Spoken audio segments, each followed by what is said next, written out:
and welcome to this, the first online hustings presented by ShaftesburyTown community website. I'm Richard Thomas, and I'm your moderator for the evening. Before we start, a few techie tips to help your experience tonight. FaceTime streaming for a hustings is a very new thing, and as far as we know, this is one of the first in the UK. So this really is a very big first. Hopefully the technology will behave itself and everyone will be able to see and hear and ask questions, and everything will run perfectly. Viewing from a desktop or laptop will probably give the best experience, but it should also work on smartphones and tablets. Oh, and you may wish to turn your sound up.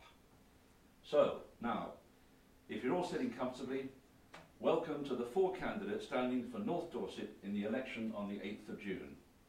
As you can see, they're from the Conservative Party, the Green Party, the Labour Party and the Liberal Democrat Party.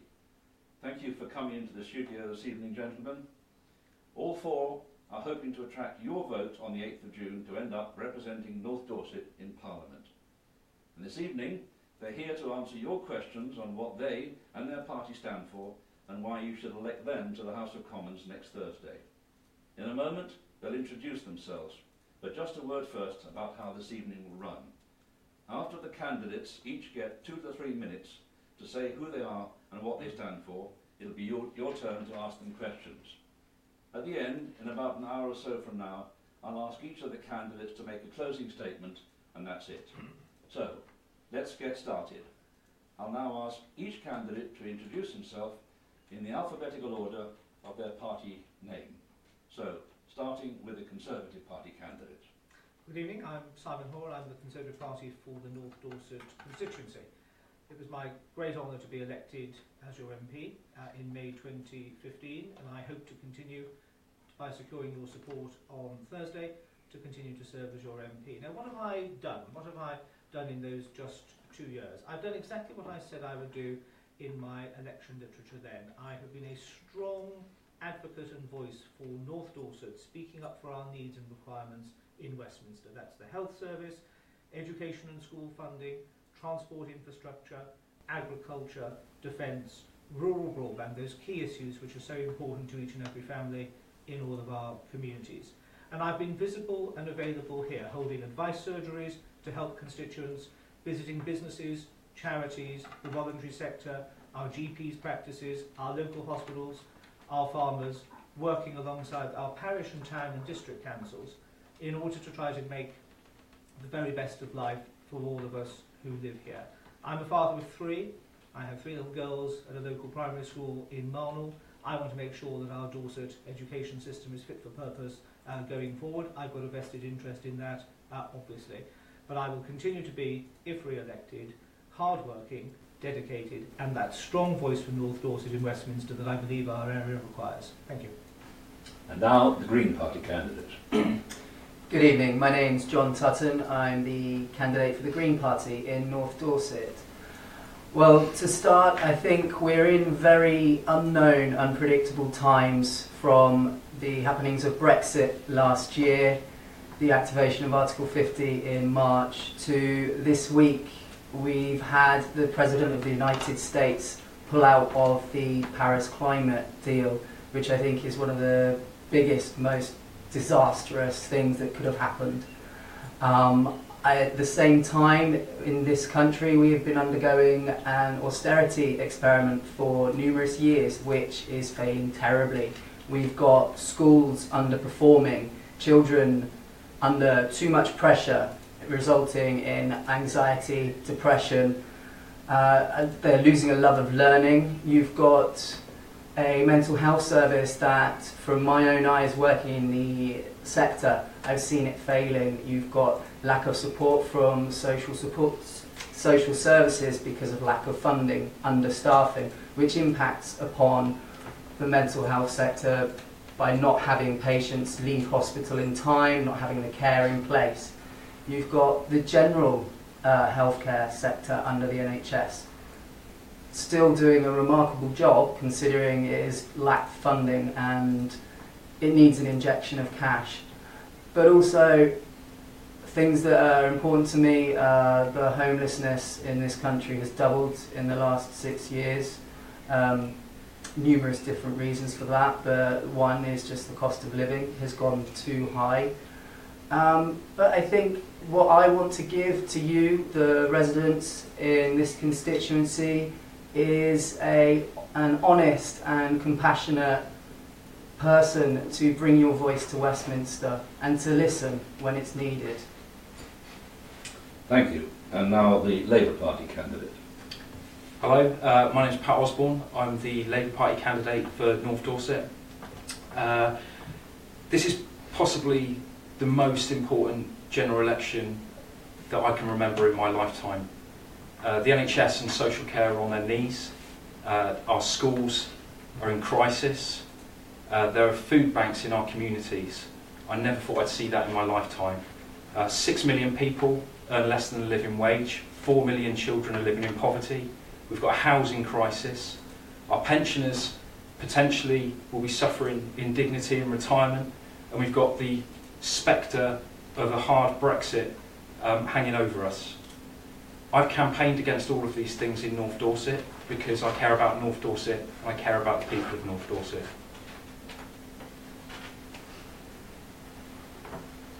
Thank you. And finally, but not least, the Liberal Democrat Party candidate. Well, thank you very much, Richard, for organising this evening. I'm Tom Panton, the Liberal Democrat candidate in North Dorset for this election. It's great to be here at this virtual Hustings, where Dorset leads, the world may well follow, and this may become a thing of the normality in political campaigning. When you go to the ballot box on the 8th of June in North Dorset, you are going to be asked one simple question, and that is, who would you like your local Member of Parliament to be? You're not going to be asked to vote for Mrs May or Mr Corbyn or even Mr Farron. You're going to be asked to vote for one of the 4 people sitting at this table this evening. And I believe I have the energy and the passion and the ability to step up to this role. I love this part of the world. I'm proud to call it home. I'm proud to live in Stour Row in the heart of the Blackmore Vale. And I want to be an enthusiastic advocate for all things North Dorset. I think it's time for a bit of fresh blood in politics. I think it's time for a new fresh face in North Dorset. I'll finish with 3 reasons why I think you should support the Liberal Democrats on the 8th of June. We will invest in the NHS. We will reverse the cuts to purple pupil funding in schools, and we'll get a fair deal for Brexit and for North Dorset. Thank you, gentlemen. So, here's the first question.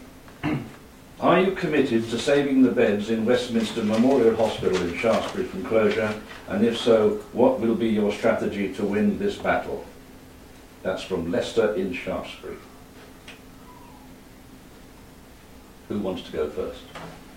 Very happy to. I mean, this is a campaign I've been very closely involved with, and in terms of the strategy going forward, I think it's 2 things. First of all, I've built, I should say, a cross-party coalition on this. We've all been working together. I brought the parish councils in, the 2 town councils, the surrounding communities, so that we've all been speaking with one voice.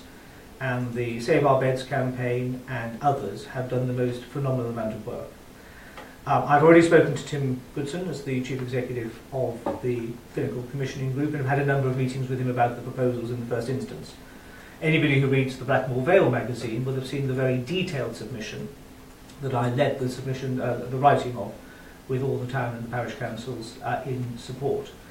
But I had a very firm assurance from the CCG, made in my office in Blandford about this time last year, that they would abide by the consultation responses, and if the public had not supported the proposals for Shaftesbury, they would go back to the drawing board. So my key part of my strategy is to keep up the pressure, to continue to pull apart the case which frankly doesn't exist and doesn't stack up for changing the profile of Shaftesbury Hospital, but hold the CCG to account that it was a consultation, the vast number of local people have opposed the proposal, and the CCG must go back to the drawing board. If they don't, they will be held to pay. Who wants to go next? Go next. My party is committed to spending 37 billion on the NHS and social care over the course of the next Parliament. I don't believe that any of the other parties have made that level of commitment to the NHS and maintaining the NHS. In fact, the Conservatives are committing £10 billion of funding to the NHS in order to asset strip the NHS. Theresa May very recently provided her opinion and her full support of the of that very thing, of selling off the NHS assets. The Conservatives can't be trusted with the NHS. Only Labour will save it. We built the NHS, we saved it once before, and we'll save it again. Well, I'm committed to saving the hospital beds in Shaftesbury. As we all know, in an isolated town like this, it's a long way to go to the next place, especially if you're elderly or if you don't have a car and you're having to rely on the unreliable public transport. I think the problem is, fundamentally, that the money is not in the system. We all know the NHS in Dorset has a massive financial gap, and so what are we going to do about it? Well, we're going to invest. The Liberal Democrats have a very simple, progressive policy for NHS. A 1% income tax rise across all bands will give us £6 billion a year, ring-fenced exclusively for NHS and social care spending, and that will give an extra £58 million to Dorset. Now that would go a long way to supporting rural surgeries and Shaftesbury Hospital, and I think it's a simple, clear policy. People like it, it's popular on the doorstep. I hope people will endorse it on 8th of June. John? Well, I think similar to Labour and the Lib Dems is that, yeah, it's a sad fact that the NHS is very much underfunded. I think it's a remarkable display of strength within the system, the fact that it is one of the most efficient systems within Europe, and yet we cannot even match the spending that the United States spends on its healthcare, and they're a mostly privatised system.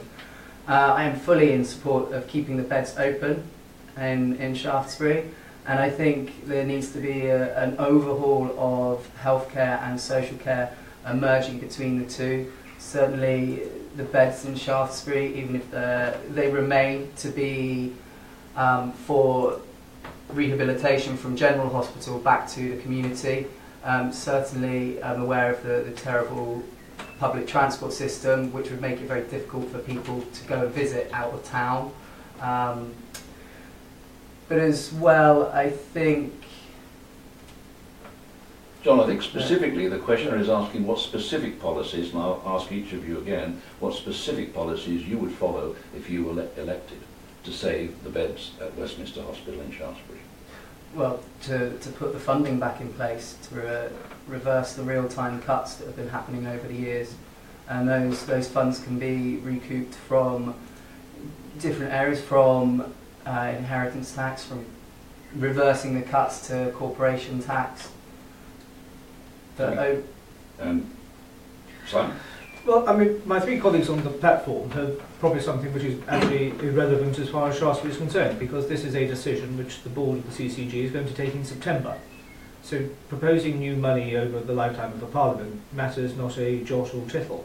There's two things we have to do. The first is we have to get the CCG to reprioritise the role of local community beds in hospitals, not to put them into social care because they're not discharged from the NHS. It's to keep it within the NHS family. That's the first thing. And as I said in my first answer, so apologies for repeating it, I have, and the community has had, because the chief executive of the CCG made it at that meeting in October in Shaftesbury School. This was a consultation. It wasn't a fait accompli. If the weight of public response to that consultation, and I understand it was huge, it was about 12,500 respondents, said that they didn't like those proposals, then they would be forced to go back to the drawing board. So the crucial thing here is to get them to reprioritise the role of our community hospitals and then reallocate funding within their existing budget. And that needs to be done between, effectively, July going through to September when the board takes that decision. But we must hold them to account. They are a public body accountable to taxpayers across the whole of the county as to how they set their priorities and where they direct their funding. The promise of reversing inheritance tax or corporation tax or doing something in 2022, 2023 is all fine and dandy, I'm sure. it means precious little to saving those beds in Shaftesbury Hospital. That's a decision that we've got to focus on for this September. Well, you need a member of Parliament who holds the CCG's feet to the fire. I agree with that. But we wouldn't be in this position if Dorset had a financial gap in the NHS.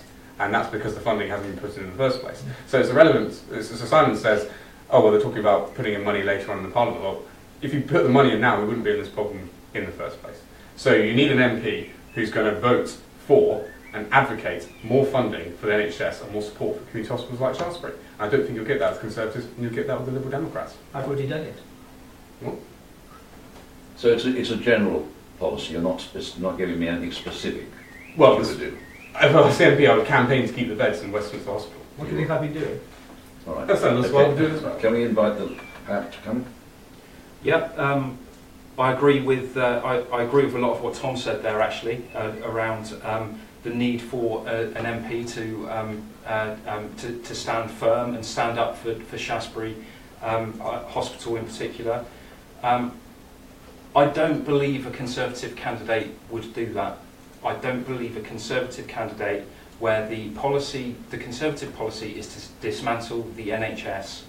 Why would you trust the Conservatives on the NHS? Pat, I've raised it on the floor of the House of Commons at Prime Minister's questions Okay, with the Prime Minister. We don't want to engage in With the debate. Prime Minister, FPMQs named Shaftesbury Hospital. All right. Andrew Morrison All right, Simon, did exactly the thank you. same. Check Thank it. you, Simon. There's one quick question I must put in because it's been in the news this very week as far as North Dorset is concerned, or the newspapers in North Dorset are concerned, and that is the more than £10 million that is spent on salaries at CCG. Do any of you quickly want to comment on that, because that has alarmed a lot of people? Are you aware of this? Yes. Yeah. Okay. Who wants to go first?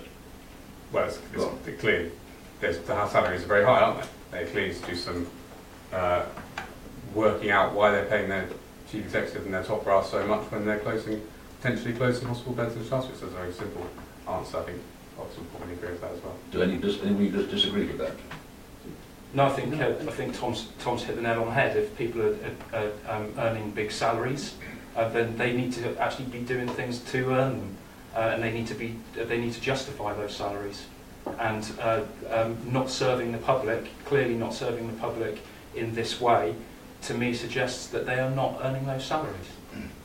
Any comment? I think for me, having worked within the sector for many years and understanding how this beast ticks, we have far too much money running the NHS like a business. It's wasted, and to pay the CCG this amount of money is ludicrous. I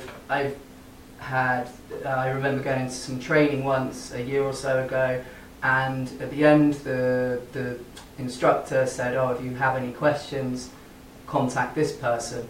And there's all these letters after his name, and we asked, what do those letters mean? He's an accountant. Why am I asking policy when I work in a hospital to a chartered accountant? I just don't understand it. There are managers whose only background is office work, rather than people from the shop floor, so it were. Somebody that knows exactly from, how much a cleaner does around a ward to how many gloves a ward goes through each week, and are they necessary? Things like that are not accounted for. Okay. Well, the NHS is a big subject, and I'm sure. Can I just quickly with, then, it's the most boring answer possible, probably, because I agree broadly with what my colleagues on the panel have said. I think it underscores one point, however, which is clearly it's not therefore in the county an issue about money per se, if you can afford that sort of wage bill, and I'll have questions to raise about that both directly and elsewhere.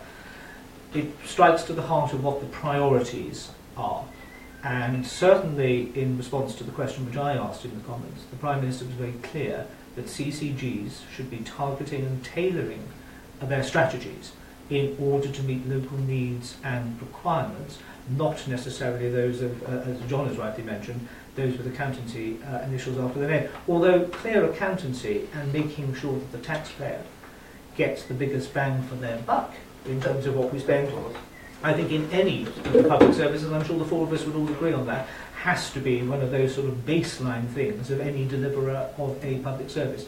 but the £10 million figure, and that's still not clear whether that includes on costs as well, so including things like NI and pension costs, so that hasn't been made terribly clear.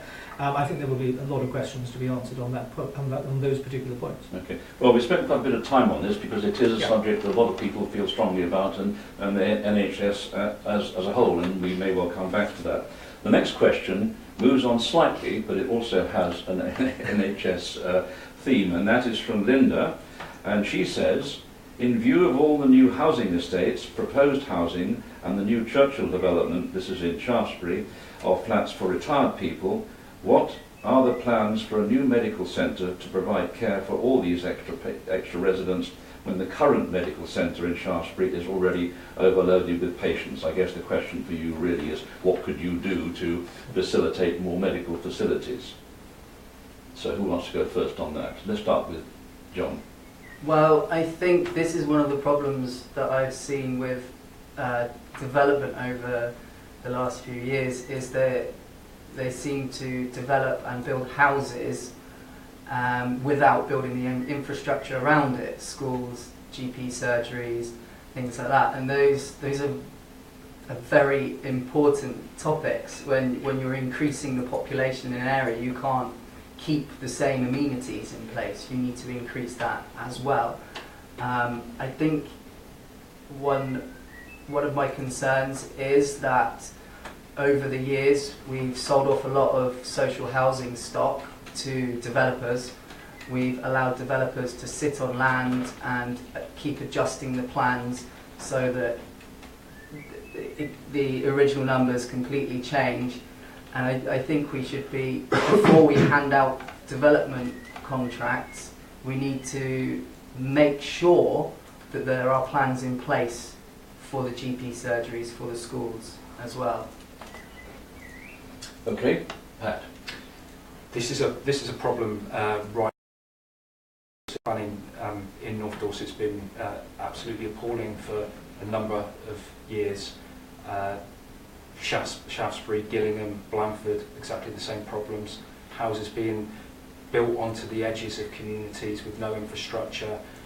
People living in those houses because of the way that they're built, not so much as a community hall. The communities aren't coming together as quickly and as cohesively as they could.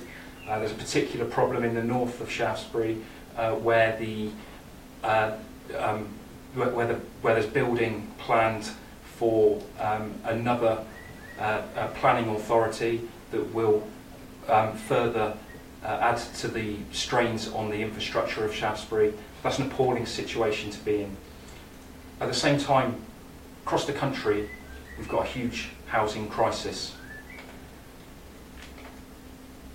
That doesn't mean that we should be putting additional burden on rural communities where the infrastructure, the jobs, the opportunities, when the opportunities aren't there. We need the planning model for those houses needs to be built around where the industry is.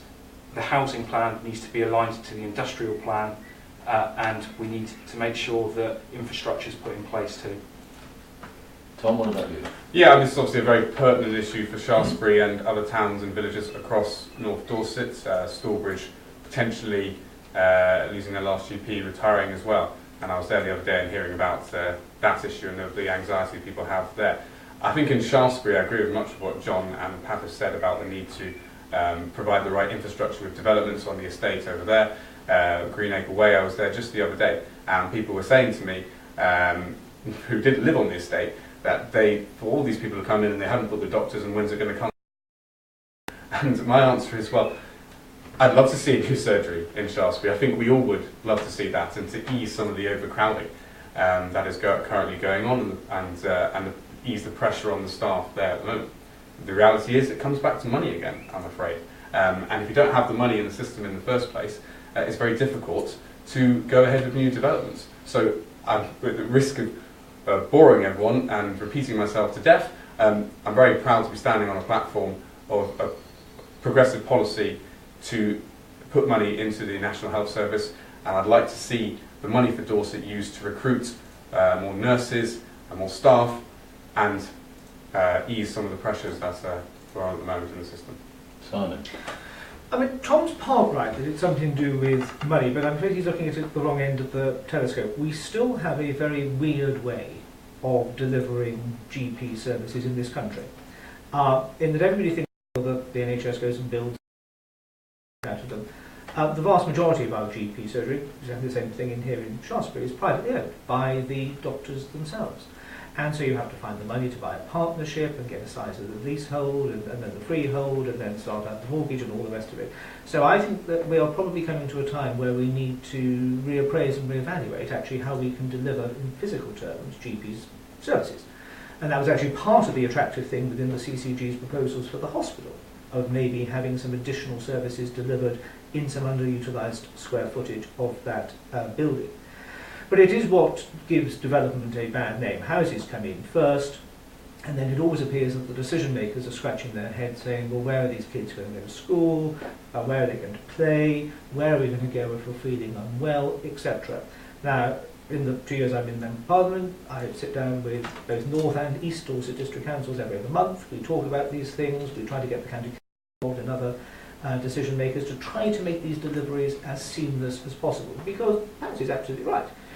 If we want to have sustainable communities here in North Dorset, we need to have housing in order for local people to stay in the communities in which they were born and educated. But we then have to get the delivery of the infrastructure right so that those who live in communities at the moment aren't automatically hostile to development proposals because they're terribly concerned about the negative impact that that development has on existing infrastructure. So there is a way around this. It just requires some very careful work and a lot of pre-planning. Okay, well, moving on to a slightly different subject, but again links in. This is a question from Leslie about affordable housing.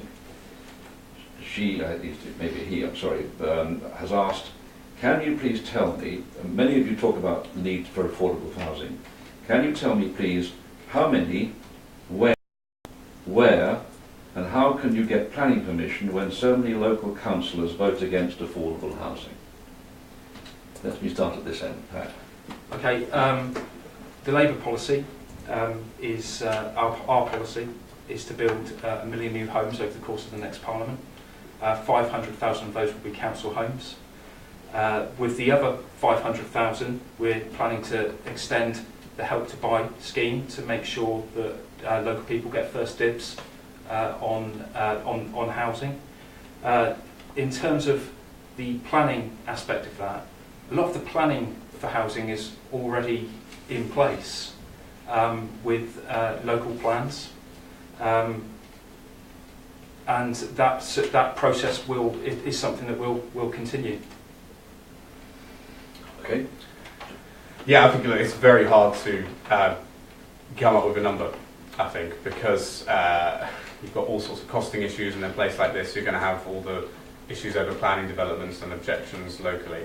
So I'm not going to sit here and say, as the next Member of Parliament, I would say there are going to be 100,000 new homes in North Dorset in 10 years or something, because I can't, I'm not in a position to promise that. What I can say is the Liberal Democrats are very much in favour of increasing social housing stock and giving councils more power to build houses, more easier access to finance.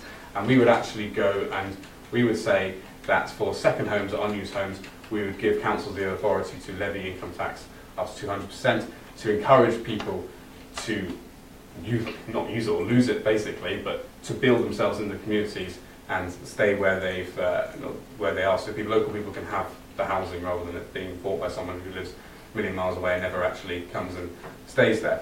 So I'm going to sort of slightly sidestep the question and say I can't give a figure on the number of houses we built. We need to have sensible, manageable housing developments. We need to make sure we protect the green belt. We need to put the right infrastructure in place, but we need to prioritise housing for local people. Okay, Simon?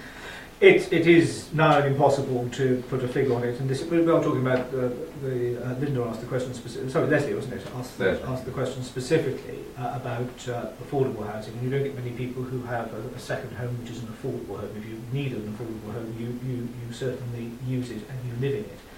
We've introduced neighbourhood planning, which a lot of the parish and town councils are utilising across the North Dorset constituency to devise from the grassroots up, local housing solutions, because I think most people realise that our villages are strengthened if they're allowed to grow organically. A few houses a year to allow the next generation to stay in their communities. We've been doing a lot of work with community land trusts. I was talking to the Cranbourne Estate a few months ago now, where they are looking to bring forward estate land for affordable housing. So there is interest in providing it, and we certainly need it in an area where house prices are high. So in answer to the sort of location bit of the question, it's where it is needed. Now, you clearly put additional housing, just as we're seeing with the Gillingham Sustainable Urban Extension, because it's got a railway station, it's not a million miles from the A303, it's got a lot of industry around it. That is the growth hub, if you like, for North Dorset.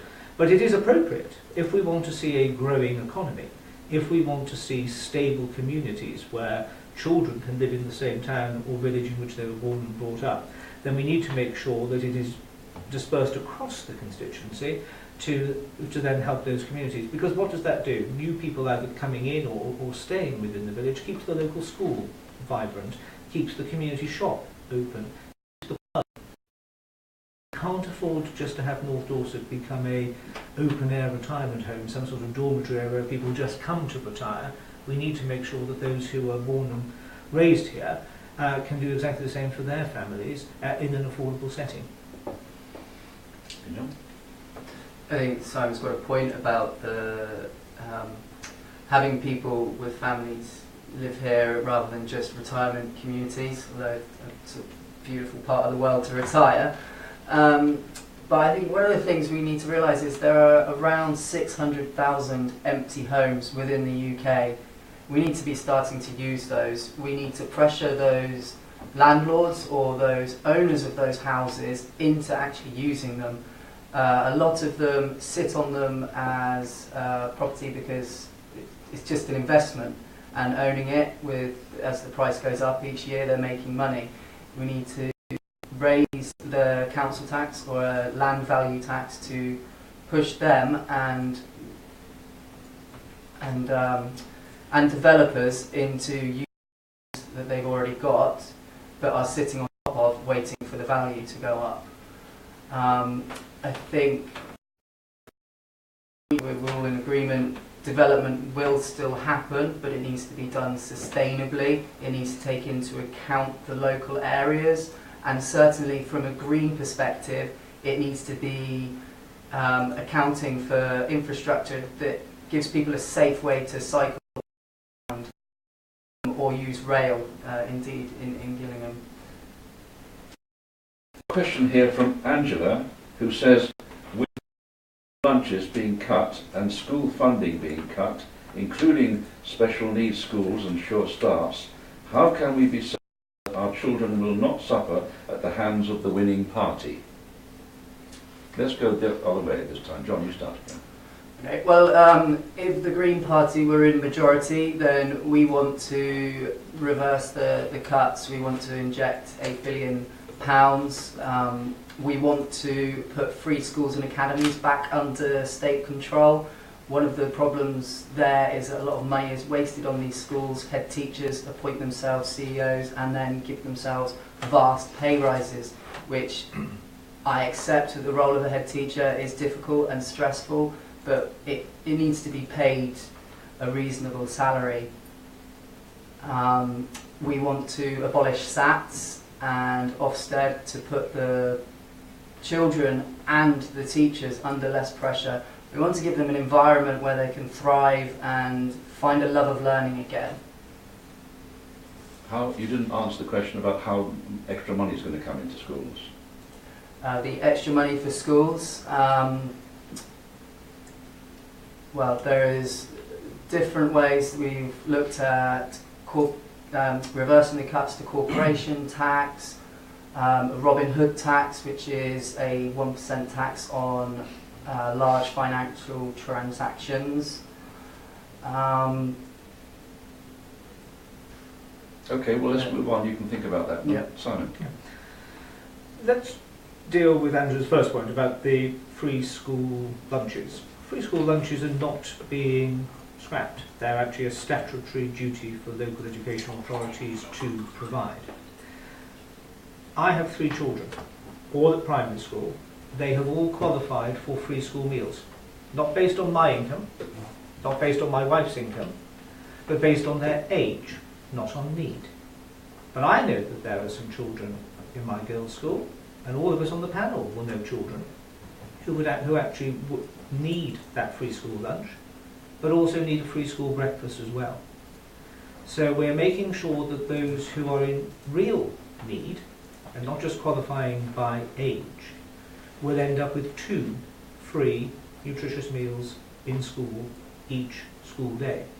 I think that's going to lead to a huge increase in learning enthusiasm, in results, to make sure that that most important meal is provided for those who need it. We inherited a funding formula devised by the Labour Party, which gave disproportionately higher amounts of funding to pupils in urban areas than in rural. I've been an active member of something called the F40 campaign, the Fairer Funding campaign in Parliament. Now we've started to make some inroads into this, and the government consulted on a new suite of proposals. They weren't perfect, by the government's own admission. There was a consultation, and the government was starting to digest those consultation responses at the time that the general election was called. But in the manifesto we are talking about additional funds, not out of Robin Hood taxes or Maid Marian taxes or any other taxes, but out of the Exchequer's money at the moment to go into DFE to provide better funding, particularly for schools in rural areas. I was at the forefront pressing the Education Secretary to also reward what I call rural scarcity, where you have a sparse or scarce population, a small village, your costs of running a village school are higher than they are an urban primary school in a densely populated area. We are seeing that come forward as well. About 95% of schools in the North Dorset parliamentary constituency actually saw their funding increase under the proposed new formula.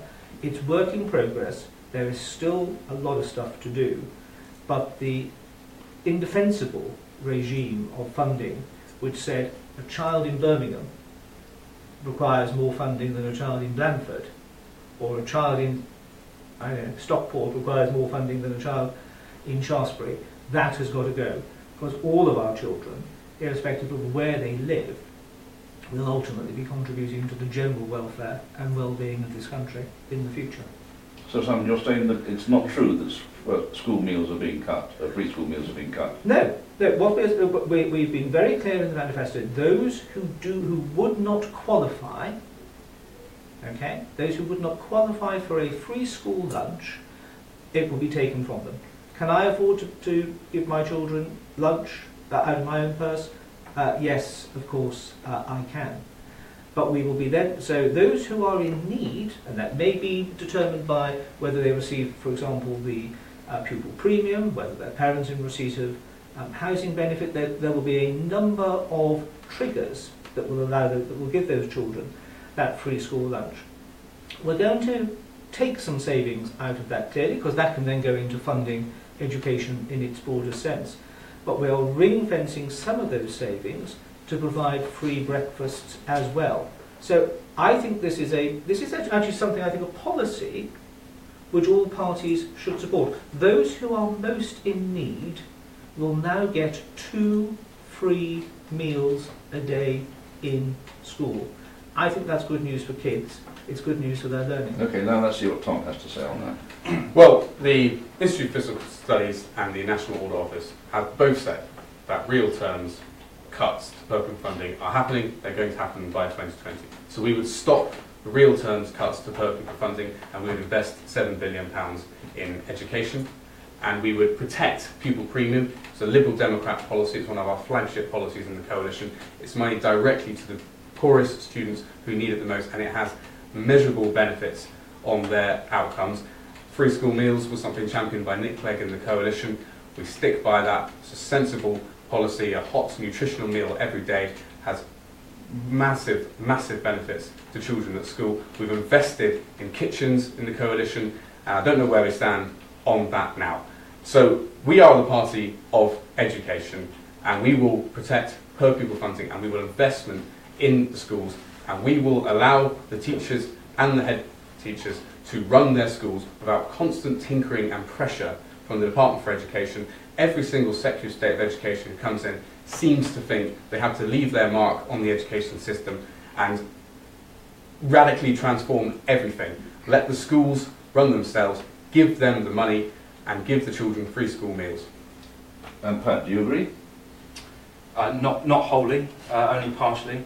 I've been while out campaigning, I spoke to somebody that was that works in a local school, and this person told me that the cuts to education, what these are actually meaning, that head teachers are having to make very difficult decisions. In this particular school, the decision that they made was not to replenish the first aid kit. That's a terrible state of affairs. You can imagine 120 kids running around a playground, not a first aid kit, should something happen. So that's worrying. The study that Tom refers to, the Institute of Fiscal Studies, does show that under the Conservatives, the pledge is to reduce by around about 3% in real term spending. The Lib Dems, as Tom said, will hold fast where they are now in terms of spending and provision. And so just think about the first aid kit there. Labour, the Labour Party, we've pledged a 6% increase in real term pupil spending. Now, as a separate issue to that, the free school meals, I'm very pleased to hear about Simon's announcement of a Tory U-turn on that policy. And I'm also pleased that, that sounds great, that would also be supplemented with a 7p breakfast. The Labour Party will pay for free school meals for everybody, for every primary school child, and they will pay for that by removing the VAT tax exemption from private schools. All right, anyone to come back on Well, it? this is John first. Well, one thing, it's commendable that you're also wanting to give children breakfasts that cannot afford it. It is. But I don't think, have you taken into account the staffing in the mornings, not just the actual food for 7p a child? Well, I'm not quite sure where the 7p has ever come from, but the whole policy has been thought through in great detail, and you can go and talk to any educationalist. And so the first most important meal of the day is breakfast. If you can get that into a children's stomach, they are going to work harder, they are going to be more alert, they're going to be more focused on their learning experience.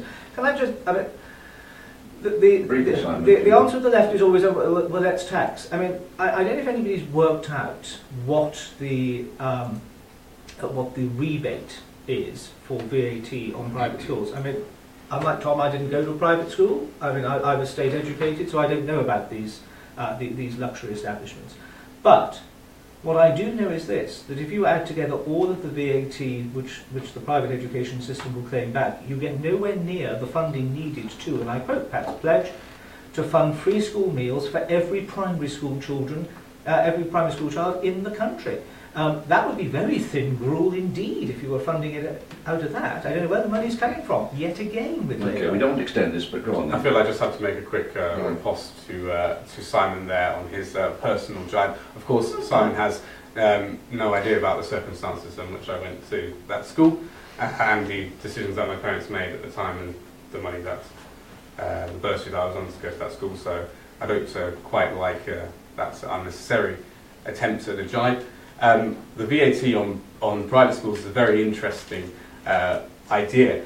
I actually think it's not good policy because what would happen is lots of parents already very stretched to send their children to independent schools, and if you put the VAT on the fees, they wouldn't be able to, and the comprehensive system would be under more and more pressure. Independent schools around here are very large employers, and that would put pressure on the staffing levels as well if the pupils number went down. So I think the priority should be investing in the system as we have now, and so the Liberal Democrats have a clear policy to invest in schools. Okay. Well, we're moving naturally into the question of inequality, and we've got 3 linked questions here, so I'll read all 3 of them.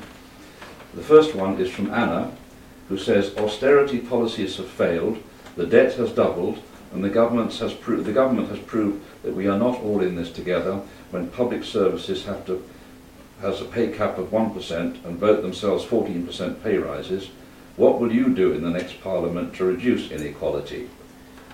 Jeff says, according to the Treasury document, Impact on Households Distribution Analysis, produced for the spring budget in March, most G7 countries, including Britain, the rich are getting richer and the poor are getting poorer. How would you tackle that inequality in this country?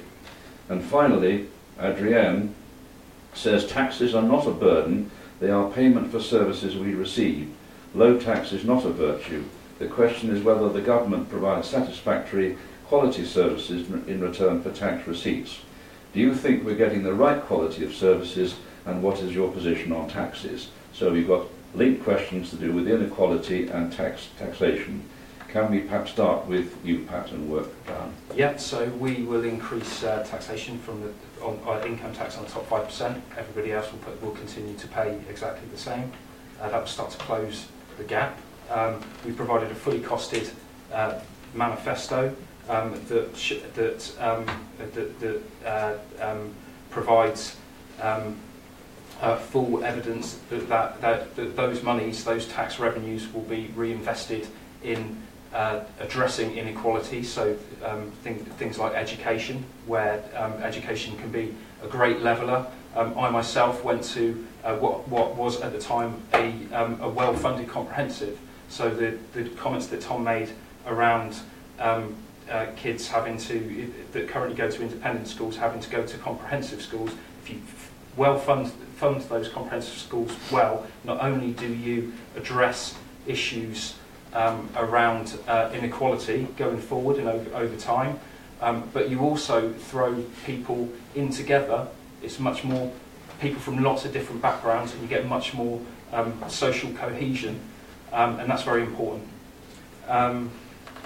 In terms of public sector pay, we'll remove the public sector pay cap. The public sector have been taking too much of the burden of austerity so far, and that we need to do something to address that now. Okay, back to you. So there's three questions in one, but the general issue is what you're going to do to end inequality in this country.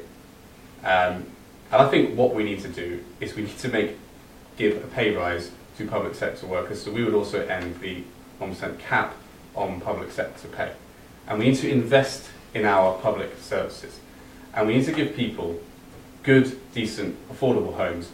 But more important than that, I think it's a wider issue that goes beyond sort of money and finances and costing. We need to make people happy to be part of this country again. And I think for too long in Britain, we have felt that we are losing some sort of our identity, and austerity is ruining everything. And there are obvious restraints on public spending, and that is causing a problem. But I think we need to actually make sure that we improve people's lives, and that starts at school. For me, that starts with investing properly in early years education, giving people good education, making them interested in learning, a way out of poverty, a way out of inequality through a hunger and passion to learn and a thirst for knowledge. So we will triple the early years pupil premium, which targets children who, at that age, may have already been written off by some in society due to being part of families which have had breakdown or problems, neglect, people going to prison, and all sorts of addiction problems as well. We need to intervene early to make sure that children, when the formative years, are given support in school and a value and a stake in the education system. So for me, tackling inequality, tackling poverty, all starts with improving the education system. Okay, and Simon? And the Liberals and the Conservative Party have a long tradition, haven't we, of realising that education and good education is the key that opens most doors. And I think that is, recognised hands down. So I agree entirely with what Tom was saying, that this is not an easy nut to crack. I mean, it does this generation, it does our future generations no favours at all to continue the levels of borrowing that we inherited, to ignore the deficit, to try not to live within our means in a pragmatic and flexible way, which is what we've been doing for the last 7 years. Just piling up debt from borrowing and borrowing and borrowing to pay for this novelty project and that vanity project doesn't solve the inequality problem. I think we've done two really important things as a government, of which I'm incredibly proud. The first is that we have continued to raise the tax threshold, so now more people than ever before are just actually paying no tax at all. That is going to help close the inequality gap, because there is an inequality gap. And we've also introduced the national living wage, which again is going to help hard-working families make sure that they can keep more of their money through those tax changes and then spend it on their families and in their communities. The bottom line to all of this, and it may just sound like a sort of traditional sort of Tory answer to the question, is that you do not close the gaps of inequality by having a decaying and stagnating economy. You need an economy that's buoyant, you need an economy that grows, you need an economy that has confidence to invest, to create jobs, to grow their businesses. Now, I am absolutely certain, if I'm certain of no other thing in life, that the best party, best placed to serve the business community and to create that benign environment is the Conservative Party and a Conservative government. I think people also want to know about the vulnerable. So, John, perhaps you could address, add on to your question this one, and perhaps we can come back to the others as well. What will you do for disabled people who are really struggling with the changes and cuts to benefits, and in many cases having to stop work and lose their independence, and also those with mental health issues who are currently being assessed by people with absolutely no idea what they're doing, and also seeing their care and treatment options being cut off? Perhaps you could talk about the vulnerable in society as well as supporting business that Simon was Okay, talking about. I'll try and be concise. I find it interesting that Simon talks about getting into debt as a country when the Conservatives have doubled the national debt under their 7 years. They have slowed the deficit, but it's still there. We're still adding more and more debt. And the vanity projects like the Garden Bridge of Boris Johnson in London, which I think he was expecting to put in around £100 million of taxpayers' money. But that's a different story. I think we all are all in agreement that equality starts with education. We need to give our children a good start in life. I truly believe that raising a child is like building a house. If you don't get the foundations right, it's going to fall down in later years.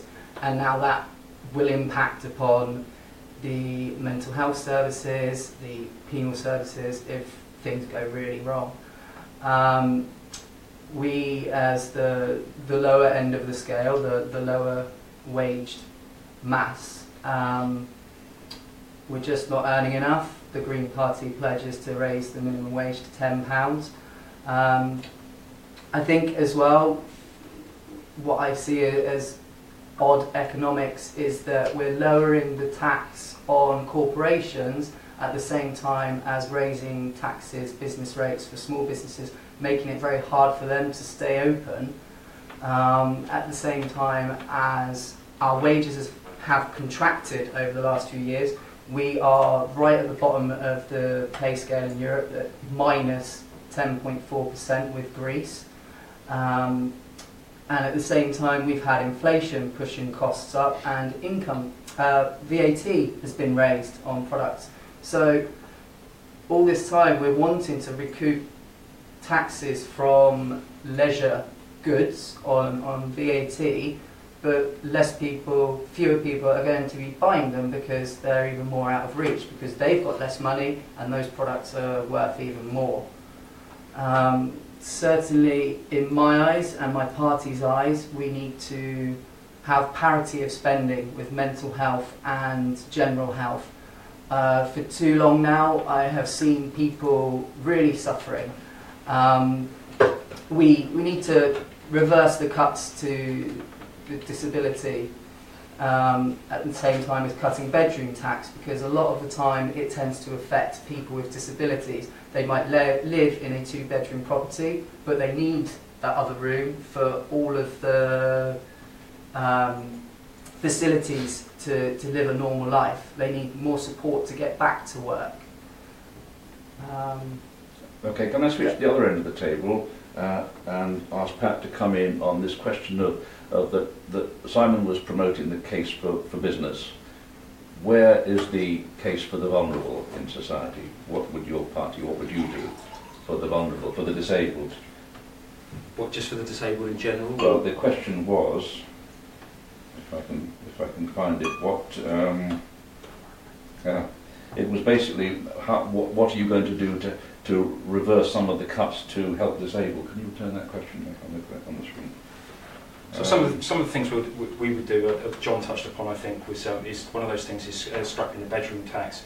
Yeah. We'd also scrap the privatisation of assessments as well, and we very much believe in a social model in terms of our approach to disability. So making that much more personal rather than a really depersonalising, but actually dehumanising experience for people as well. Mental health is something that I saw a lot of nodding as comments around mental health were made right across the table here. We're a society now that is beginning to understand the importance and the impact of mental health, and we've made great advances as a society in starting to talk about things. The two princes are doing a lot of good work to bring that into the public domain. But we need to make sure that those services are in place as well. So just talking about mental health is a step in the right direction, and understanding that it is a serious health condition is very important.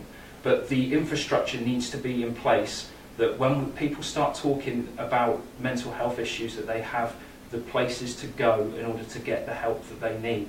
And that requires investment. And I know that's been an unpopular topic with Simon, but investment in the health service is necessary.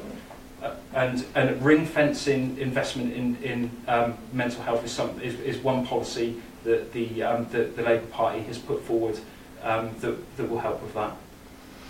Do you want to answer that one, Simon? Then I come to you. Well, we, as a party in government, we've already stated, Prime Minister and the Department of Health, that it's now parity of services. Mental health has always been the sort of Cinderella service within the NHS. I know John calls it something else from time to time, which I won't repeat on air. But it's entirely proper, I hasten to add, for the listeners' benefit. I mean, one of the things I did in Parliament, which I thought was one of the most fascinating things, was that one of the all-party groups, which is great because you get people of all parties working together on an issue. And I've chaired the multiple sclerosis one. We had a big inquiry about how to get people with MS to both stay in work because they wanted to and then get back into work. It's absolutely crucial that those who wish to work and are able to have the dignity of a job and all that means. And every person I've spoken to in the with a disability in the disabled community, I think echo that. Now, what we then have to make sure is that for those who can't work, for whatever reason of their disability, is that there is a strong level of support. Now, it's no secret that the rollout of PIP, Personal Independence Payment, has not been without some creases. I think, however, it was the right thing to embark upon. And again, just before the election was called, we published, Damien Green, as the Secretary of State, had published a green paper, which was involving all of the charitable organisations and the disability groups, because we have to make sure that there is dignity, that there is security, and that there is comfort for those who are in need. But again, I apologise if it sort of slightly offends by its repetition. We cannot help the vulnerable, the disabled, those who are suffering inequality, who are having difficulty with housing, problems with education, without a strong and growing economy. It is as simple as that. You can tax as much as you like, but never presuppose that people will stay around to pay those taxes. People will vote with their feet. We have to make sure that the tax system is efficient, that it is benign in its outlook, and if you look at the reduction of the higher rate of tax, we are now bringing in more taxation from the higher from the higher earners, than we were then it sat at 50%. You help the vulnerable by having a strong and growing economy, because that is how you can fund your public services. Simon, thank you. Let's go to Tom now. I'll just keep it very quick. Simon spoke earlier about the Conservatives being the most pro-business party. I think that is not true if you're going to embark on a so-called hard Brexit.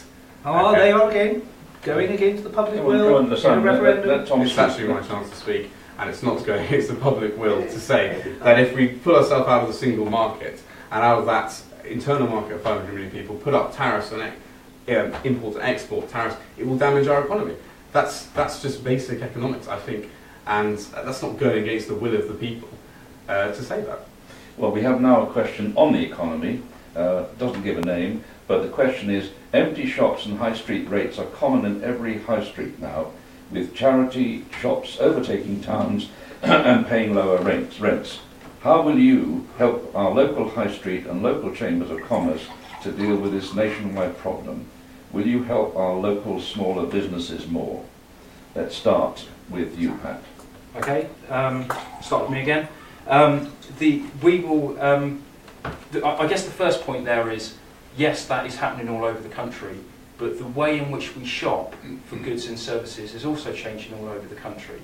And what we need to understand is that the kind of shops that we have in our town centres is going to change. Internet shopping has changed a lot of consumer habits. Now, that doesn't mean that we shouldn't want and shouldn't have thriving businesses. And there is a real opportunity to use town centres, I believe, to be coffee shops and restaurants and real places where communities can come together. And that's what our town centre should be. That's how we should try to guide planning, and that is how we should try to work with communities to use those empty shops, but in a way that brings people together and brings people into the town centres, creates employment, and creates a real buzz around communities and around those high streets. So that's that part of it. In terms of investment, the Labour Party have committed to the National Transformation Fund, and that's £250 billion investment over 10 years. We believe that will bring 1 million new jobs, and as part of that, there is help for small and medium-sized enterprises, so they can access those funds in order to develop and grow their businesses. Tom? I'm really sorry, can you please repeat the question? I was missing it whilst I was pouring water. Okay. It was about charity shops and small businesses. Yes, it was empty shops and high street Empty shops and high parking rates are common in every high street now, with charity shops overtaking towns and paying lower rents. How will you, your party, help our local high street and local chambers of commerce to deal with this nationwide problem? Will you help our local smaller businesses more? Well, obviously, again, this is an issue very pertinent to North Dorset. We all know towns here very well that have high parking costs, and the high streets have changed beyond recognition. I was speaking to a lady on the doorstep in Gillingham the other day, and she was saying that she feels the town is losing a bit of its oomph, is her exact words, over the last few years. So what can we do to attract investments and bring those small businesses into the town? Well, I agree with what Pat was saying about access to finance for small businesses. I think that's very important, and I think we need to do more to encourage entrepreneurship and encourage those with an idea to invest and build and grow, and that can be in a local shop. And I think one of the ways that we will support that is we will put more into supporting, allowing businesses to access finances, something that Vince Cable did a lot of in the coalition government. Otherwise, we're in danger of our high streets just becoming all the Costas. I think there was Cheltenham I read the other day in the Times has something like 14 Costa coffees in that town. Wow. So we need to make sure that we have more local businesses and encourage people to grow and start a business in places like Dorset. You need a strong economy, you need the financial support. Simon, how can we save our high streets? Hearts of Sturminster have about 50% of their sales online. So the size of a shop and the location of its shop, if you've got the right technology, means that the world can effectively be your marketplace. That's why I focus resolutely on pushing forward the delivery of broadband. It is absolutely the key tool for our local businesses, irrespective of size and location. So that's the first thing. The second is, another example, I met just a few months ago with the Shaftesbury Chamber of Commerce and the Town Council to discuss town centre car parking here, disabled parking as well, and the opportunities that the Cattle Market site provide for providing additional town parking. With regards to Blandford Forum, I've been liaising with the Town Council and with Lidl to get some of the Section 106 money to fund a town centre manager to promote. There's lots of events going on in our town. We've got the Cheese Festival at Stir, we have the Georgian Fair in Blandford, there's a food festival in Shaftesbury just a few weeks ago. So we have a lot going on in our towns, and when you can get somebody who can help market and position those and really promote them, then you increase footfall. Quite a lot of it, we've got quite a lot of old buildings, listed buildings. Blandford, for example, I think has more listed buildings than anywhere in the southwest. So I've been working closely with the District Council to bring pressure to bear on some property owners to bring them back up to scratch, where they have sort of slightly fallen into disrepair and not giving the best advertisement. We need people to go into our town centres. We need people to feel confident that they can spend. It goes back to my economy point. I'm afraid, folks, people spend if they feel that their job is secure and that the economy is growing. But we've got great market towns here. We've got, the market in Blandford itself, the Monday market at Sturminster, stuff going on in all of our towns, and they are absolutely the lifeblood of our communities. We need to make sure that they are there and vital. We also need to make sure that we are actually using them ourselves. It's the old question, it's the old thing of use or lose, I think. Okay, John, how can we save our high streets?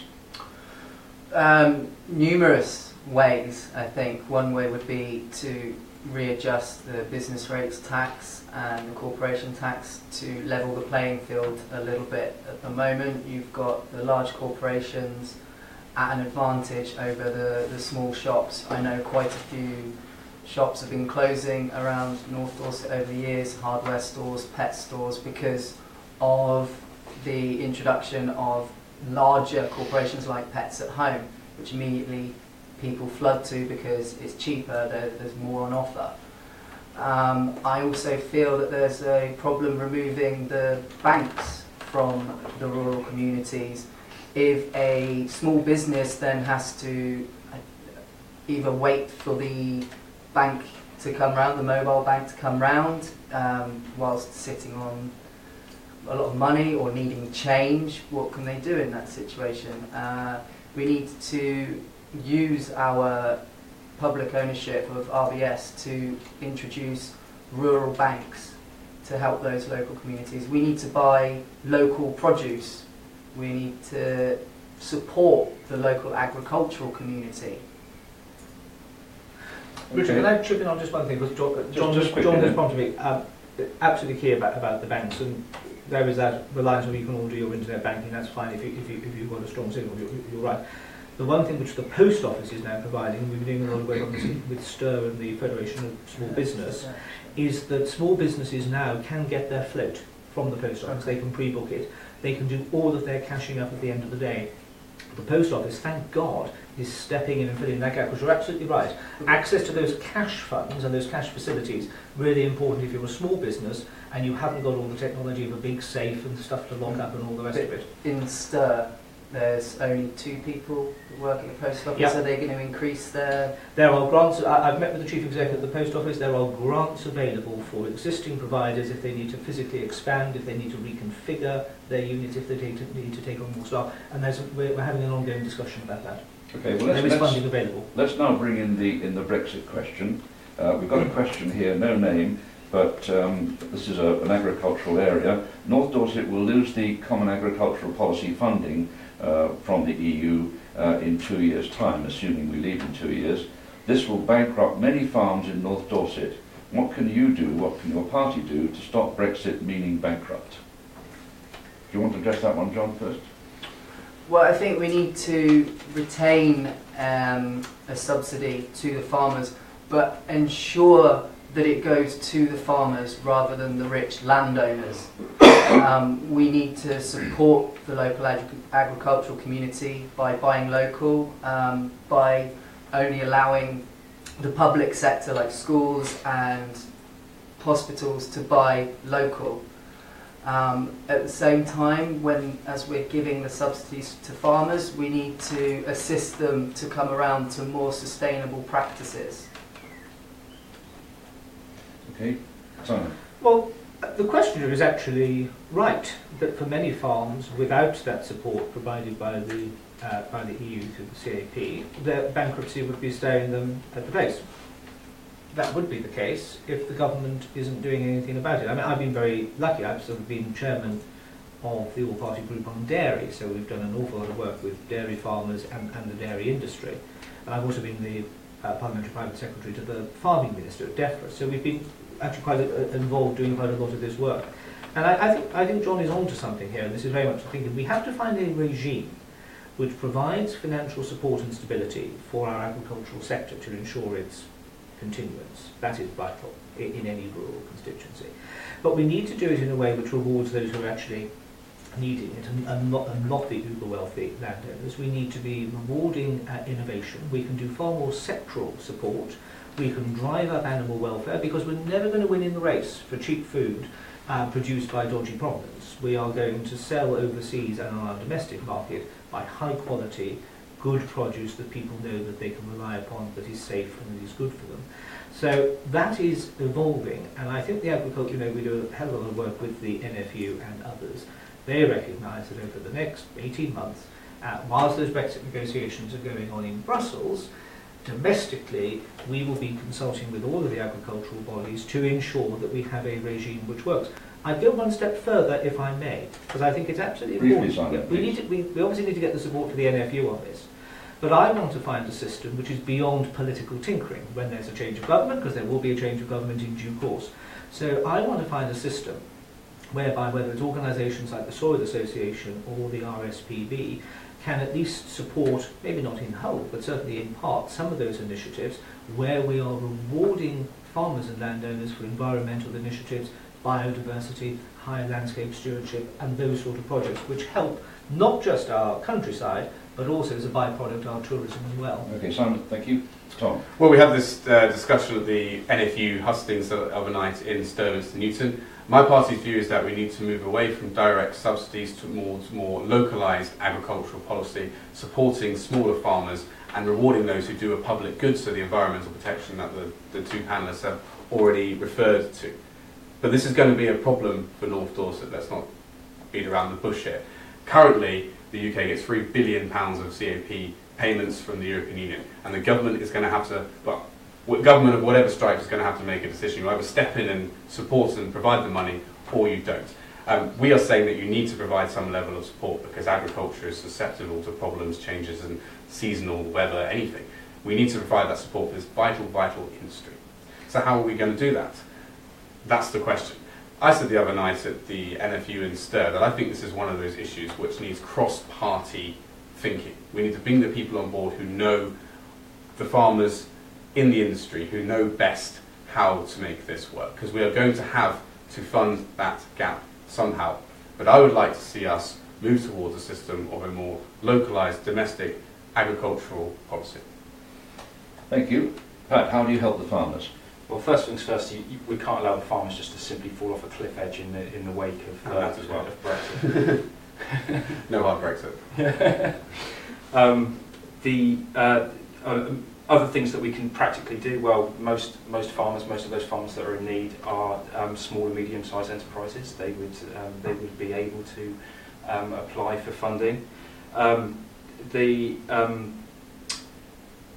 The major problem, though, and this was something that really came home strong to me from meeting with the NFU this week, and that's the price of food. The price of food is so low. It seems absolutely shocking that farmers can't make a living from growing the food that we eat without the need for subsidies. Now, the problem with that isn't just it isn't a necessarily European Union problem. It's a problem with with our whole economy. So part of that is the supermarkets. The supermarkets drive the prices down, so supermarket regulators need to have more teeth. That may help some to some degree. But what would happen then would be that the price of food would go up, and people already go into food banks and can't afford to put food on their plates. Now, why is that a problem? Well, the problem is living wage isn't high enough. We need a living wage of £10 an hour, and the Labour Party is pledging to do that. We need to address the housing issue, and we need to address unscrupulous landlords, and we need to address problems around the cost of living and the cost of wages versus the cost of rent and the cost of property. All of those things, it's very complicated and very kind of interlinked set of problems. But if the initial concern in the wake of Brexit is around subsidies, my stance on that, quite simply, we can't allow those people to fall off a cliff edge. Okay, let's try and do some quick ones here. Slightly related to agriculture, a question from Retton. What would each of you do to ensure timely access to good broadband for rural homes and businesses? Pat, you go again. National Investment Bank, we can invest in it, we need it. It's one of our pledges, it's one of our priorities.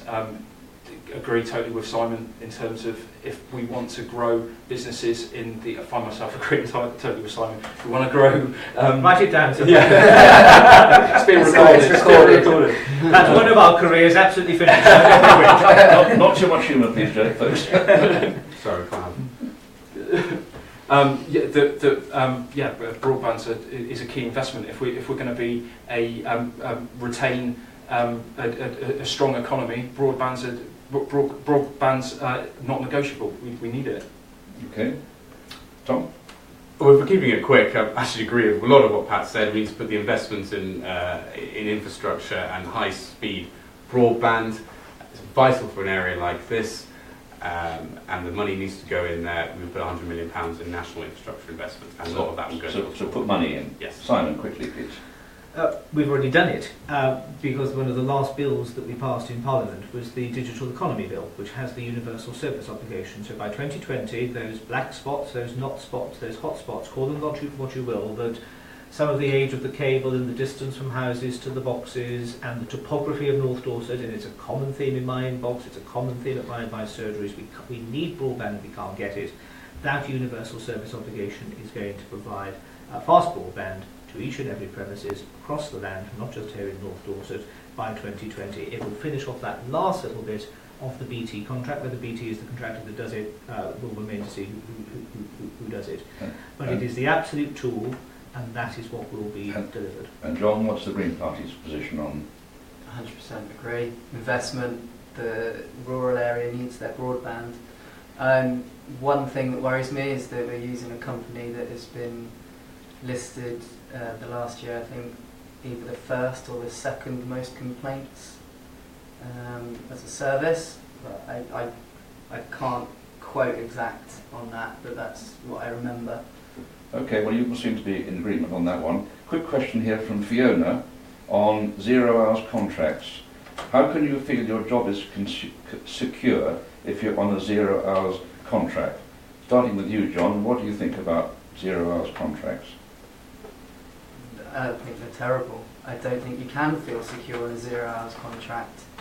Particularly 1 week you could work 40 hours and be expected to work that even if you've got other commitments, and then the next week you have none.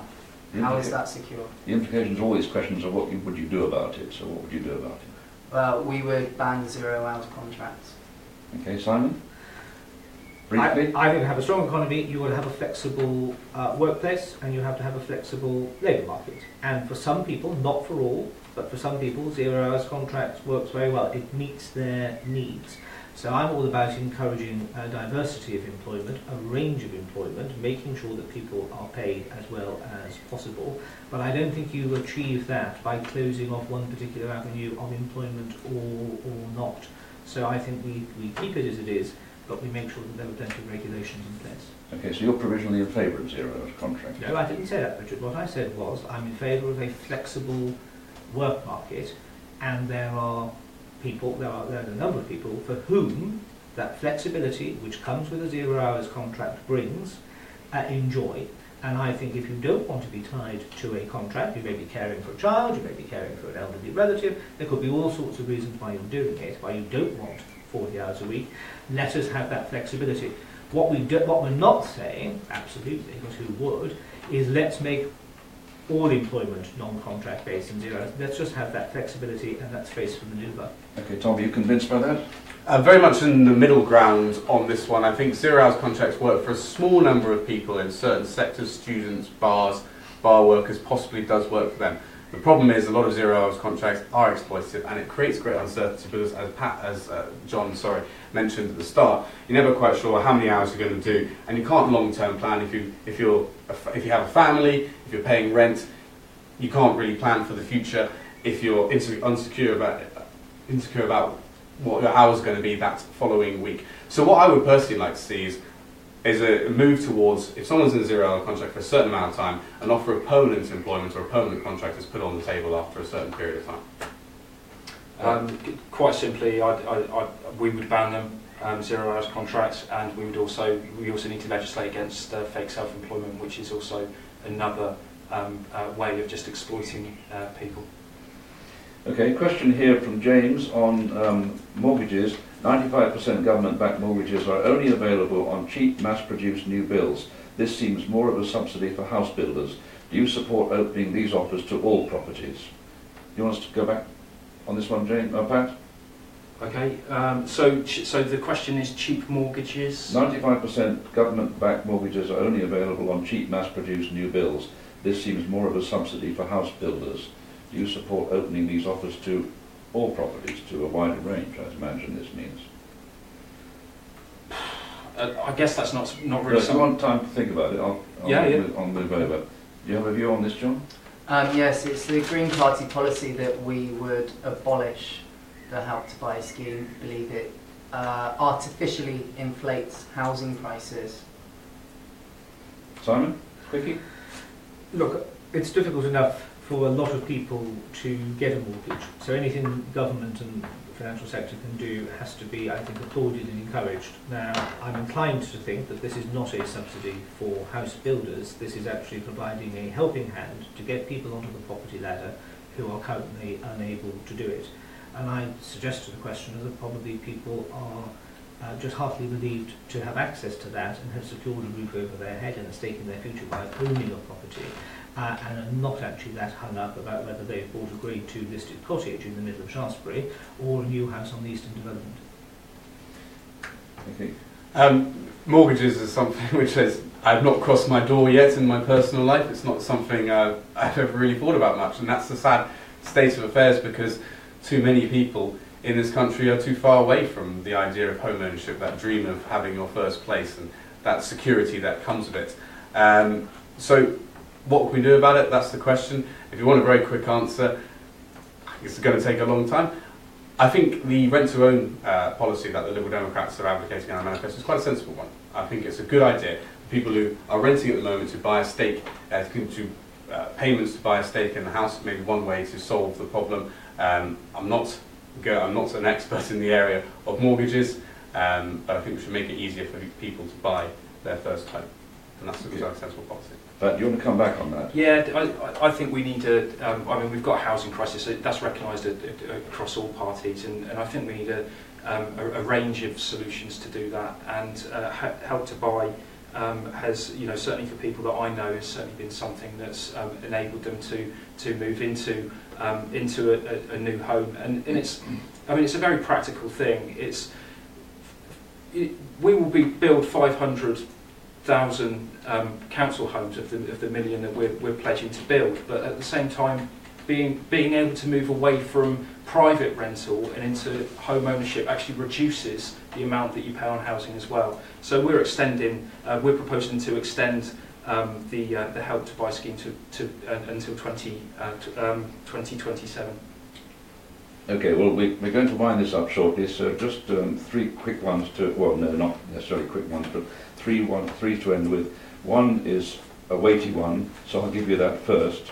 The questioner asks, I don't have a name, as a result of the terrible attack in Manchester, Theresa May used it as an excuse to deploy troops onto British soil for the first time, including armed patrols in Dorset, which I personally wasn't aware of. Is this playing politics with terror, or simply that she has cut the police force and the security forces to the point that it can no longer maintain security in this country? Perhaps I'll go with you first, Simon. I'm surprised that from a community such as Shaftesbury, that sort of question would be... Well, she has, so can you answer it, please? The first duty of any government and a Prime Minister is to work as hard as they possibly can to keep our country as safe as it possibly can be. The advice to raise the security level from severe to critical is not one taken by the Prime Minister or the Home Secretary. It's taken by the Intelligence Joint Committee, which advises the government. And when that rating goes up from severe to critical, troops are then put onto the streets and in sensitive areas in order to free up police resource to possibly do extra intelligence work and to augment the skills of the anti-terrorism police officers. But I think to suggest that any Prime Minister of any party at any time would play fast and loose with this country's security for some machismo poll thing in a general election is rather distasteful. Okay, Tom, I think the key question is, have our police forces been cut to the point that they can no longer maintain law and order on their own? They haven't. That's John. Well, it's from what I've been trying to ascertain over the past couple of weeks since that horrendous attack in Manchester regarding police and the numbers being cut and the soldiers on the streets. There were cuts to the police force. I believe 1,500 armed officers got taken out of their jobs. So then that did make it necessary when the threat level was raised to critical to replace those armed officers with soldiers. I personally, I would like to think that no politician or human being would use that kind of scaremongering to win votes, but I cannot account for other people. Okay. Tom? Yes, so the cuts to police funding, we would invest £300 million, and that would be community policing, frontline policing, visible on the streets for people to see, and I think that's vitally important that people have that security and that knowledge that there's local police are well funded and they are there to deal with it. I would say the police do a fantastic job. I know that's a line that's thrown out by politicians, but I do mean it sincerely, and the last few weeks shows just that. I mean, the emergency services, the way they and the police reacted to the atrocities in Manchester. So we would invest to roll back in community policing and to reverse some of the problems that we've had the past few years. I want to say something about armed military personnel on the streets. This is not an ideal situation by any means at all, and no one really wants to see our military on the police. I have faith that that decision was not taken lightly, and it was to reassure the public at a very nervy time. I wouldn't like to see it become common practice, and I certainly would not like to see the army brought in to substitute the fallback in police numbers. And Pat?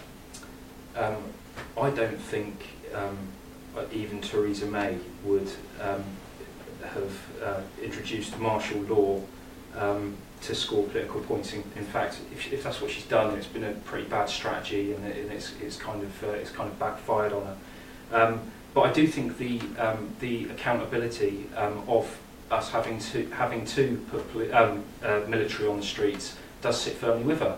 and her arrogant dismissal of advice from the Police Federation, who were very clear that the reduction in armed police, particularly in regional cities, was a recipe for disaster and an accident waiting to happen. So I would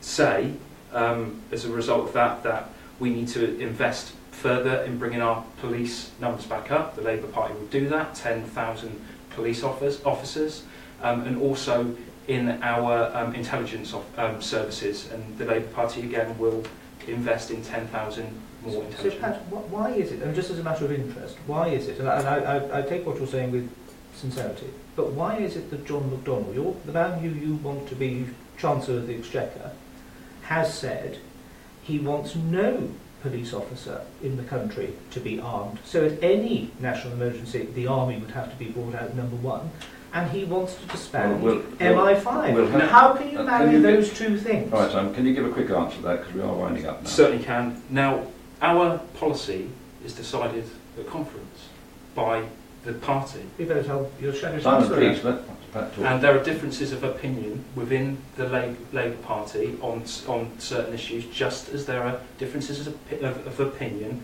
within the Conservative Party on key issues too. All right, this is a good point to ask you one possibly final question, maybe a quick one after that, but this question is to do with our current voting system. And Beth asks whether each of you can say whether you support the current voting system.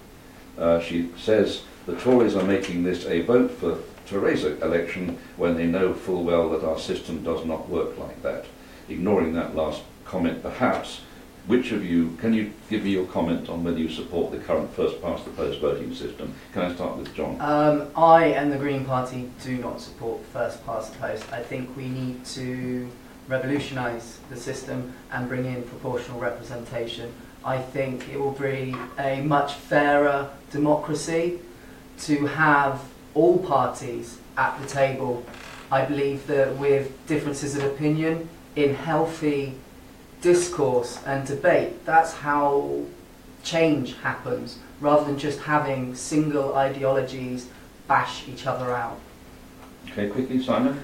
It doesn't matter what we think. We asked the British people in coalition. We had a referendum on this. Did they want to change the first past the post system? Resoundingly, they said no. Now the first past the post system isn't perfect, but it's stable, and that is what you, the British people, voted for. So we'll be keeping first past the post. That's no from you. Well, the other option on the ballot paper then was alternative vote, which is quote a little compromise. It wasn't what I wanted. This is actually a Liberal's dream. We spend lots of hours at conference talking about which would be the preferable voting system. No, I prefer single transferable votes, which maintains a constituency link but provides a top-up regional, so it's proportional for parties, smaller parties to get in. But because fundamentally, I believe in a pluralist system of politics.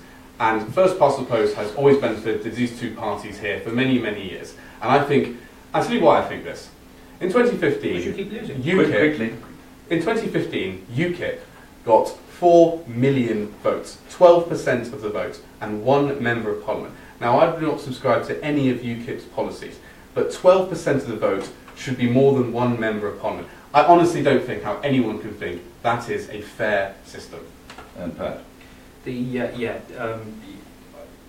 believe that there should be a level of constituency representation, but I also, from a personal point of view, think it's time to start to have a look at this. And the system that Tom described there, which I believe they use in the Welsh Assembly, is one of those options. And Scotland as well. And is something that we should perhaps look at. It's probably time to have a look. Okay, very interesting. I'm going to give you one last final question now, which is very parochial, but a lot of people watching this probably want to know the answer to it, and that is, what can each of you do to deliver a bypass for Shaftesbury?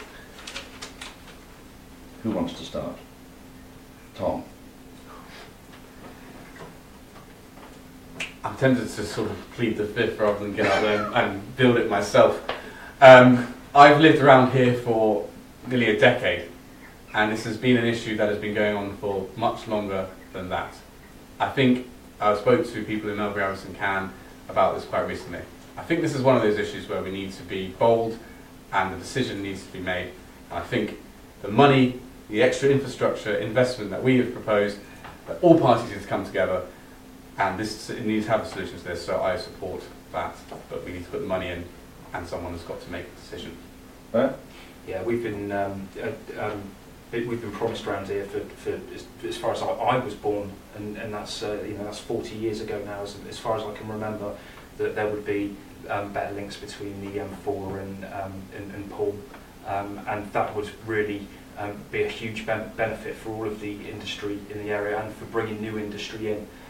So I'm fully supportive of that, and the Labour Party have ring-fenced or identified some spending that we would like to spend on infrastructure, and if I'm elected, then I will certainly be jumping up and down and demanding that that's spent on infrastructure in Dorset, because right across Dorset, not just North Dorset, our roads are crumbling. They're in an absolute mess. The whole county has suffered from lack of proper investment in infrastructure for far too long. Okay, and John, finally. Well, for one, I think a lot of the damage and the pollution comes from a lot of freight and heavy goods vehicles, which would be better suited to be transported on rail. We need to invest more in the rails and bring those trucks off the road for a start, rather than just building a new highway. Okay. Right, well now we've got Would you like me to answer this? Sorry. Oh yeah. I actually mentioned this, it goes back to 1933. Melbury Abbott set up a... So when you were a young man. Certainly when Richard was a young man, but not just yet. I've met with the Transport Secretary, with the Roads Minister to press the case, because it is, to get that arterial route sorted out between the M4 and Poole Harbour, is vital for our economic success. The first thing I had to do was convince the local enterprise partnership not to concentrate on what I call the Southern Smile, which is the sort of Bournemouth, Poole, Yeovil sort of, M25, M27, M5, M27 link, and I think we've achieved that. So it's working with the Department for Transport, it's working with the local enterprise partnership. Michael Tomlinson, my colleague from Mid Dorset, and I secured funding from the DFT to go to Dorset County Council to fund feasibility studies and reports on both the C13 and the A350. We have got some handicaps though. Let's be honest about it. First of all, there will have to be an economic case that proves that the investment is necessary, but that's not the be-all and end-all. We have problems with land designations, land ownerships, and topography. And it's very difficult to move things around by canal or rail or whatever, for all the environmental benefits I know that they bring. But with the topography that we've got, if you're trying to deal with the steeples and bends, and if you're trying to deal with Spread Eagle Hill and all the rest of it, it's quite hard to get anything done. So it's not just a question of funding, it's land designation, it's planning, it's environmental concerns, because the regulations have So can you briefly say, are you in favour of promoting the bypass? I am in favour of seeing investment that improves our roads across the whole of the constituency, because that unlocks economic potential, jobs and investment. If we don't get that, we will start to stultify, because businesses, and I speak to them, will be going to other areas where there are better road connections. Okay. Well, we must end this, folks, but now this is your chance to have a couple of minutes and try and keep it succinct to sum up why people should vote for you next Thursday. So I'm going to go in the same order we started, starting with Simon. You've had an awful lot to say tonight, so can you be succinct, please? I've had an awful lot to say, because I've had an awful lot to say. And I've said it, I think, because of this.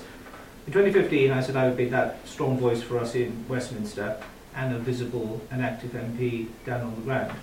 And I think I've done that. I hope in my answers this evening, I've demonstrated that I've got a handle on the issues, an understanding of the policies, and a determination to see North Dorset continue to grow, improve and flourish. Now, if that's the sort of Member of Parliament that you want, I would urge you to vote for me. I'm here to get things done. I'm here to represent you. I'm here to champion North Dorset. That is what I did for 2.5 years. Tom says it's time for a fresh face. Well, MPs are not like socks. You don't change them after every 2 years. We're work in progress. There's a lot of things to do. I believe I have the skill set and the ability to deliver them on all of our behalves to make all of our lives just a little bit better between now and the ensuing years. Thank you, Simon. 2 minutes for you, John. Well, the importance of a Member of Parliament is to bring the voice of the constituents to the House of Commons. That is the primary factor. Now, I believe that I've lived my adult life being a strong advocate for the vulnerable. I've worked in different sectors. I've given my time, my compassion, my heart into everything I do. And if you want to have a Member of Parliament that brings your voice, that listens to you with sensitivity and displays compassion, integrity and honesty, then you need to vote for me on June the 8th. Thank you. Tom? No, beg your pardon, sorry for that. We've had 7 years of very cruel, ideologically driven Tory austerity. The country's on its knees. NHS, education, there's food banks, the housing situation. We've got this whole issue of ensuring that there's dignity in retirement. All of those things are really important. I said at the beginning of the event that this is possibly the most important general election, certainly of my lifetime. Only Labour will give you that security. Only Labour promises that positive alternative to Tory austerity. Thank you. Well, the clock has beaten us, folks, so... I'm sorry. Last but not least. Last but not least, Tom. Thank you. This has been a really interesting experience, slightly novel. I think we've all quite enjoyed it talking to a camera. I hope you at home have as well, whenever you are listening to this. When I came into this campaign, when I was selected as candidate a few weeks ago, I thought that my biggest hindrance would be the fact that I was young. It's been the opposite. Time and time again on the doorstep, people have been saying to me, it's great to see a young candidate, a young local candidate, and a fresh face fighting for this area. Now, I don't think Simon is a bad man. I think he's a good and decent man. But I think we do need change in North Dorset. We've had a Conservative Member of Parliament for far too long. And I think I will be a voice for young people in this constituency, for all people, but for young people. Many of those who are disaffected by politics, feel disengaged with the system, and let down by it. I hope on the 8th of June, people will give the Liberal Democrats in North Dorset another chance. We've been close before, we can do it again, and I think it's time for new blood in this wonderful area that I'm proud to call home. Thank you, Tom. Well, that really is it for tonight. But before you go, folks, I have to tell you there is one more chance to debate these issues. Tomorrow night, the same candidates will be back in Shaftesbury at St James's Church, where there'll be another Hustings, a live Hustings, starting at 7 o'clock. So you can ask any questions you weren't able to ask tonight